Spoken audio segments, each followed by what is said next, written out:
بسم اللہ الرحمن الرحیم۔ حضرت آدم علیہ السلام کی اولاد میں 5 نیک بزرگ تھے۔ جب وہ فوت ہو گئے تو شیطان نے لوگوں کے دلوں میں خیال ڈالا کہ ان بزرگوں کو یاد رکھنے کے لیے ان کی تصویریں بنا لو۔ چنانچہ لوگوں نے ان بزرگوں کی تصویریں اور بعد میں ان کے بت بنا لیے۔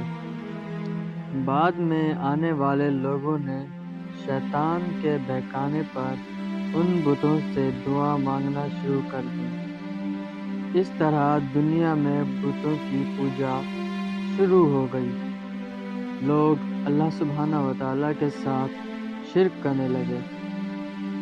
اللہ نے ان لوگوں کی ہدایت کے لیے حضرت نوح علیہ السلام کو رسول بنا کر بھیجا۔ ان کی قوم عراق کے علاقے میں آباد تھی۔ آپ علیہ السلام نے 950 سال تک اپنی قوم کو ایک اللہ کی عبادت کی دعوت دی اور شرک سے منع کیا، مگر لوگوں نے آپ علیہ السلام کو تکلیفیں پہنچائیں اور مذاق اڑایا۔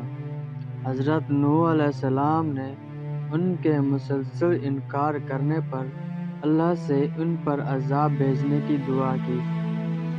اللہ نے ان کی دعا قبول فرمائی اور آپ علیہ السلام کو ایک کشتی بنانے کا حکم دیا۔ پھر اللہ کا عذاب آ پہنچا اور ہر جگہ سے پانی نکلنے لگا جو طوفان میں تبدیل ہو گیا۔ اس طوفان سے اللہ نے حضرت نوح علیہ السلام کی کشتی کو محفوظ رکھا، جس میں آپ علیہ السلام کے گھر والے، ایمان لانے والے اور جانوروں کا ایک ایک جوڑا سوار تھا۔ باقی سب نافرمان ہلاک ہو گئے، جن میں آپ علیہ السلام کا بیٹا یام بھی شامل تھا۔ طوفان تھم جانے کے بعد حضرت نوح علیہ السلام کی کشتی جودی پہاڑ پر جا کر رک گئی۔ اس واقعے کے بعد حضرت نوح علیہ السلام کے ایمان لانے والے 3 بیٹوں سے دوبارہ انسانوں کی نسل چلی۔